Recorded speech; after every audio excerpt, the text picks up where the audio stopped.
There are two kinds of people in this world. The people who fail to do what they know they should, and those who keep doing things they know they shouldn't. Guess what? You're both. Hi, I'm your podcast host and life and business coach, Marcy Barker, aka your loving kick in the pants. In this podcast, I'll teach you the 6 steps of my accountability code framework that will enable you to wake up with clarity and show up with aligned action steps that make follow through easy and peaceful. When you're ready for more, head to marcybarker.com and we'll chat about your next goal. All right, let's dive in. Mic check. How is everybody today? All right, today's episode is on planning because we're doing a little segment of all the steps of the accountability code. And a couple weeks ago, we did reflection. Last week was humility. And of course, next is planning. Now, planning is a detailed proposal for achieving success. And you know what's kind of crazy is that some people, even if they don't love planning, they will still do a plan without really knowing why. They just think, okay, I'm a little bit unorganized. I haven't really been consistent. Let me sit down and write stuff out that I want to do. And I see this all the time because people think that if they just write something down, they're automatically going to be more consistent with it. But let me tell you why that's kind of setting yourself up for failure. Because number one, if you don't reflect about what's really important to you, then your plan is going to be absent of what really matters. The second thing is if humility is not involved, then you might just be creating another plan exactly like the last one that didn't work. So, planning is the third step of the accountability code because reflection and humility must come before that. So let's say that you've done reflection and you've done humility and now you're like, okay, time to sit down and actually write out my plan. There are a lot of different ways to write out a plan. The first one is paper and pencil, just writing down exactly what you hope to accomplish. And there needs to be a time frame involved with that. So your plan could be, what am I doing for the next week? What am I doing for the next month? What am I doing for the next quarter? What do I want to do for the year? And I recommend that you take the time to do each of those. And you can totally start backwards if you wanted to. And you say, okay, in 1 year from now, what do I want to have accomplished? A lot of people do this with a vision board. And it can be really helpful to know where you want to get and kind of brain dump all the things that you want, even though you're not exactly sure how you're going to get there right now. And something that I put on my vision board at the end of last year was that I wanted a group of friends to play tennis with. And I didn't really even know how that was going to happen. But I was on a walk with my daughter one time, and we have this nice park about 10 minutes from our house. And in the park is a nice playground. There's frisbee golf. There's a whole track, a 1-mile loop. There are tennis courts. There are pickleball courts and a rec center, which I still haven't even tapped into yet. But my daughter and I were walking, and we were walking past tennis courts. And I said, hang on one second. I'm just going to stand here and watch these people playing tennis until they invite me to come and play with them. And she's like, what? And sure enough, that's what I did. I just said, I'm just going to watch. And some lady came over to the fence and she's like, do you want to play? You should come and play. It's really affordable. And there's groups that play. And I was like, okay, yeah, I'm going to do that. And it took me a couple of months to actually go and look at the prices and look at the schedule because my own schedule is pretty busy. But I am happy to report that I have played tennis with multiple groups of women now. And I actually have women's numbers in my phone, and I think we're friends because one of them, we couldn't play tennis because it was raining, and I said, do you want to go to the gym instead? And she said yes. So what's cool about doing a plan, even if it's on a big scale, is that you can just brain dump all the things that you want. So I can look at my vision board now and be like, oh my gosh, I have friends that I play tennis with on a regular basis.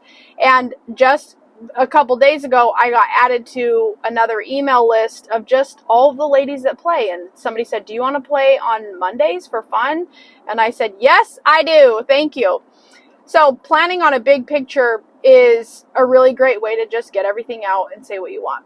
Now, in terms of business, I am a big fan of doing a quarterly plan because in my own business, I am an S Corp, which means I pay taxes every quarter. So knowing that something happens every quarter gives me a little bit more brain power to say, okay, for the next 90 days, what I want to happen. Also, doing things in 90 days feels like it's a big enough stretch that you can plan ahead, but it's a short enough time that you can measure the progress of your business in, which is important to do at least once a quarter, if not monthly, how things are going. So planning on a yearly basis is a good brain dump. Planning on a quarterly basis is kind of shrinking the picture down a little bit more. And one thing that I do for a quarterly planning session is I go to my Trello board. I use Trello. It's a free tool you can use. I highly recommend it. It's like a digital bulletin board where there are different boards that you can set up. And then within the boards, there are lists that you can create. And then within the lists, there are cards. And on the cards, you can add images, you can add text, you can add checklists, you can add deadlines. There's all sorts of stuff that you can do. So in my 90-day plan, I just have written out every single event that I'm going to host. And guess what, guys? I have a whole lineup of events. And if you guys haven't yet seen it, you'll want to go to bossminded.com and click on events, because there are networking events online on Zoom that we do once a month. There are events in Aiken, South Carolina, where I'm at right now. And then there's also some events in Utah, because that's where I'm going to be this summer. So planning out 90 days in advance has given me more organization within my business, but it also helps me retain my clientele in different areas, because they can plan ahead and I can plan ahead because I'm organized enough to plan ahead. So planning a detailed proposal for achieving success, again, can be done with a year, or it can be done a quarter, or it can even be done a month. Now, when I think about planning for the month, that's where my brain goes to, okay, what emails are scheduled and what social media content is ready to go. Because social media, it just creeps up on you. Like, you can be actively posting consistently, and then all of a sudden your content can run out, and then you just feel like you're a ghost. And you're still consuming social media, but content creation can be pretty draining if you don't plan it in advance. So the same thing I do for social media planning and email creation, again, I go to my Trello board and I make sure that I am aware of what events are happening, and then I'll go and schedule emails for the month based on what I want people to know about. And then when you get real organized, you can plan your social media content to be aligned with your email list. And my email list is for Boss Minded, so it's people who are in my community, but my social media is where I go and gather more people from different communities to join me. So there's a couple of different strategies to use, but nonetheless, planning helps you recognize where those leads are coming from and where you can gather them and who's most likely to come to one of your next events. Hey, my beautiful people. The message of waking up and showing up is yours for the taking. In fact, it's completely free. All you got to do is take this quick action. I've recorded my entire audiobook, and I'd love for you to consume it between episodes. Head to marcybarker.com to get instant access to the accountability code, Wake Up and Show Up. So with planning on a monthly basis, I want you to think about your marketing efforts, your outreach efforts, because I have a client right now who she's trying to sell out a retreat, and the retreat is in June, which means she has all of April, all of May, and a week in June to plan that out. And the sooner she sells out, the easier her life will be. And so if you look at your planning in terms of 1 month at a time, you could even say, okay, I need to have this many clients by this date. And if I do, here's what I can relax on. Or if I don't, here's how I need to change my efforts for the following month so I can still reach my goal. So remember, planning is a detailed proposal for achieving success. Now, you're going to achieve success if you plan in relation to your timeline. So again, plan by the year, plan by the quarter, plan by the month, and you can even plan by the week as well, of saying, in order for me to move the needle and to move on from one project to the next, what needs to happen on a weekly basis. So this is where I might look at my 90-day plan and say, okay, what events are coming up sooner? Because I have a guided networking event coming up. I'm doing a live podcast collaboration with Urban and Rural I recorded a podcast with them already. And those events are more important to sell out and to advertise than my guided networking in 3 months. So when I look at my plan for the week, I can really focus all of my marketing efforts on a certain event and look at my monthly plan to see if that is aligned with what I'm working on.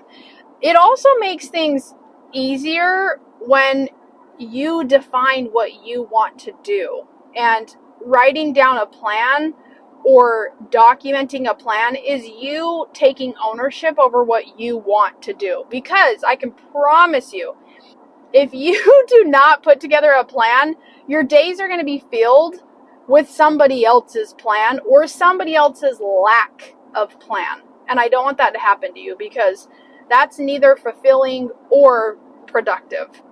All right, so again, we have yearly planning, quarterly planning, monthly planning, weekly planning, and let me tell you about my daily planning, which I absolutely love because it's been a game changer for me. This is something that I have done for years, and it will actually be a book eventually, probably this year, honestly. After I publish Becoming Boss Minded, that's coming soon. The next book that I'm going to publish is called How to Use My Time Well. And this is my daily planning for utilizing the accountability code on a regular basis. So here's how it works. The very first step in my daily plan is number 1, brain dump. So this is kind of like a mini lesson on the accountability code, because this is how I use it on a daily basis. So reflection, I'm going to do a brain dump of everything that I want to get done in the day. Okay, that's simple. All you do is write that down, and you get it out of your head, you get it on paper. And in the format that I've used, there's room for 15 different tasks. And if you're trying to do more than 15 different tasks, then that's another conversation. But reflection is a brain dump. Now, next is humility. And humility is, for me, opening my day with a prayer and saying, hey, I got a lot of goals. Please give me some help. Please give me some flexibility. Please help me apply grace without being too hard on myself or being too hard on other people. So I take my brain dump and I apply a spiritual lens to it to make sure that I really focus on what's most important throughout the day. And then third, that's the third step of the accountability code, is planning. So now I take my brain dump of tasks and I prioritize it. And I plan what I'm going to do in what order. Now this is really effective because when I prioritize my tasks, I will compare it with my calendar and I will make sure that things are in order according to what is already non-negotiable. So if I have a call at noon, I'm going to ask myself, what are these other tasks that I need to get done? And is it realistic for me to do these tasks before my meeting at noon? After I've done that, it puts a little bit more perspective into what I want to get done. And this is the planning stage that makes implementing more easy. So implementing is where we make the shift from waking up to showing up. Now, if you've done an effective plan, then showing up is going to be motivating. It's going to be exciting because you have a clear picture of what you want to accomplish. So with implementing, all you do is you start with task number 1, and then you do task number 2, and you do task number 3, and you just try your best. You make progress on it. You don't have to do everything perfectly, but you do need to actually do what you say you're going to do. And that's it. Now, the next step of the accountability code is commitment, and commitment is dedicating yourself to a person or a cause, or it's binding yourself to an outcome. So commitments with this daily planner is you literally check things off when you're done. And you prove, okay, I needed to write 3 emails, and my 3 emails are done. I'm going to check the box, and I'm going to move on. So in a daily plan, it's really awesome to know at the end of the day, like, yeah, I got stuff done. And even if all of my goals aren't reached today, at least I made progress on it. You know, for example, the whole tennis thing, somebody emailed me and said, okay, we want to play on Mondays. Let me know your guys' availability. And instead of putting that off, I responded to the email, and now I have secured my spot in 3 of the weeks that work out for me. Now, that commitment to responding has also bound me to showing up to play tennis, which, guess what, guys, is really easy because it's something I'm excited about. It's something that's part of my yearly plan, and it's something that I find enjoyable.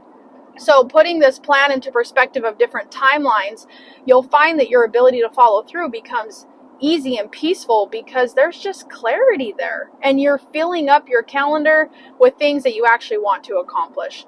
All right, so then the last step of the accountability code is feedback. So feedback is information used as a basis for improvement. And in terms of planning and using this daily plan, you can look at your daily plan and say, did I get everything done? Yes or no? Because I will be honest, sometimes I put things on my daily plan and I'm like, whoa, I underestimated how much time it was going to take me to write 3 emails. And I didn't get them done before that meeting. So maybe next time I can create a template to make it go faster. Or maybe next time I just worry about this week's emails and not try to do all of the month's emails in one sitting. Or maybe you find out, I had a little bit of prep work I should do before this meeting starts, and you adjust. You give yourself grace because you're trying your best. Now, what I really love about this daily planner is that it is different than any other plan that you've seen, and that's because I created it to be a daily use of the accountability code. Remember, the accountability code is a 6-step process designed to align yourself with mind and body so the follow through becomes easy and peaceful. So when it comes to planning a detailed proposal for achieving success, you get to decide that. You get to decide what's going to make you successful. So today, I would love for you to just sit with yourself for a second and think, you know what, when it comes to planning, what am I motivated to do? Do I want to plan my yearly thing and, kind of break out a vision board? Or do I want to look at my 90-day plan and what's on my schedule, what's on my radar? Do I want to look at the monthly plan and see if I'm even on track to reach my goals? Do I need to do a weekly plan because I just got back from vacation, or you need to get back on track? Or is it just a daily plan where you're just trying to tackle what you can right now? Because I will tell you, any timeline that you pick is going to be just fine. It's going to be completely relevant because you're taking action and you're getting more clarity on what you want to do. So I hope that this was helpful. If you want the template of how to use my time well, definitely reach out to me because I'm more than happy to provide it to you. And I could use a little loving kick in the pants to just get that out sooner, because you guys, I've been using that daily planner that I created for 4 years now. And a lot of people ask me for it and I'm like, yeah, I should turn it into a book. But Becoming Boss Minded is the book that's going to be published sooner. So I'm excited for that. May 17th is my goal to get that out there. I'm on track to do it much sooner, but if you would love to be a part of it, then you can go to bossminded.com and check out the lineup of events, because I'm having a book launch party in Aiken and I'm having a book launch party in Utah when I'm going to be there this summer. And you know what? We probably should do an online one for people who still want to be involved. So I'm going to take a look at my 90-day plan and see where we can't fit that in there. But I hope that this podcast is exactly what I call it, a loving kick in the pants, because I want you to know that there is so much power and there's so much confidence to be built in you following through with what you want to do.